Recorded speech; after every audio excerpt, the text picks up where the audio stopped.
So guys इस podcast को सुनने के बाद आप लोग खुद एनालाइज करना कि आप लोग कौन सी कैटेगरी में लाई करते हो। आज हम बात करेंगे डिफरेंट टाइप्स ऑफ टूरिज्म की। Hey guys and girls, this is your host Rushil. Welcome to another episode of Travel with RV Show.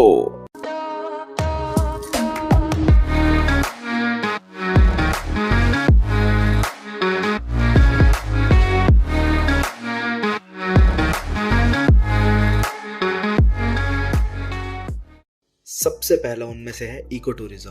तो इको टूरिज्म नाम से ही पता चल रहा है कि जो नेचर से घिरा हुआ हो, मतलब आसपास हरियाली ही हरियाली हो, कोई पोल्यूशन ना हो, लोग गंदगी ना फैलाते हों।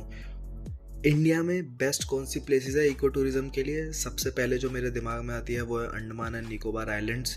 उसके बाद केरला भी एक अच्छा ऑप्शन है इको टूरिज्म के लिए।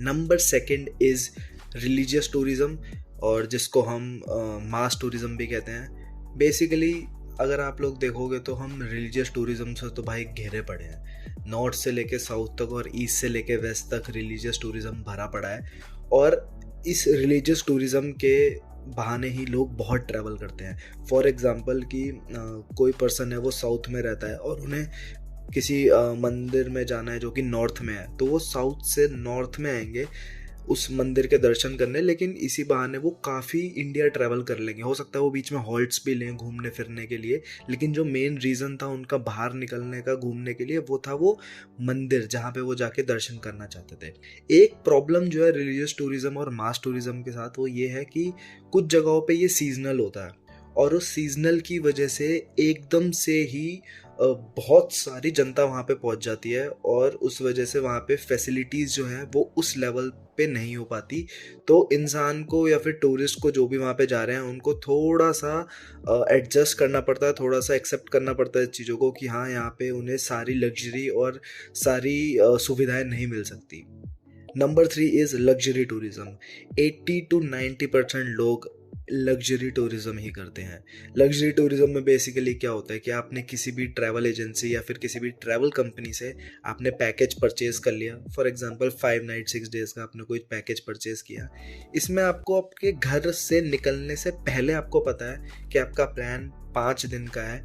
आप इस होटल में स्टे करोगे, डे 1 पे आप यहाँ घूमोगे, डे 2 पे आप यहाँ घूमोगे, और होटल्स कौन से होंगे, होटल्स में कौन सी कैटेगरी का रूम होगा, रूम्स में क्या क्या फैसिलिटीज़ होंगी, होटल्स में क्या क्या फैसिलिटीज़ होंगी, पूल होगा, गेमिंग जोन होगा, जिम होगा या नहीं होगा, ये सारी चीज़ें आपको पहले से ही पता होती हैं, तो आपको किसी भी चीज़ की टेंशन नहीं लेनी पड़ती।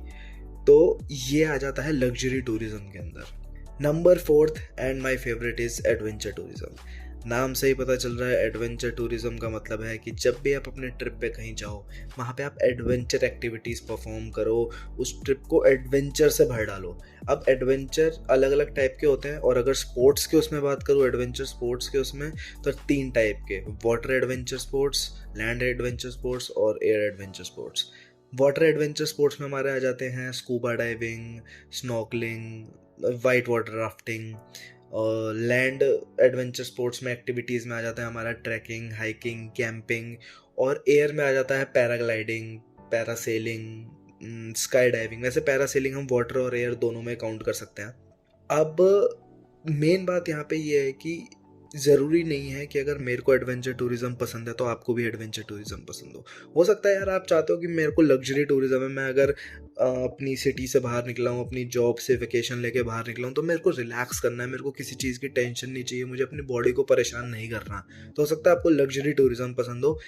ये हर बंदे का अलग पर्सपेक्टिव हो सकता है, हर बंदे की अलग पसंद हो सकती है। तो जैसा कि मैंने पॉडकास्ट की शुरुआत में बताया था, do let me know in the comments कि आप कौन सी कैटेगरी में लाई करते हो। Hey everyone, thank you so much for tuning in. If you enjoyed this episode, don't forget to hit the follow or subscribe button. It will mean a lot to me. If you have any feedbacks, do let me know, and I will meet you in next episode. Till then, bye bye and take care.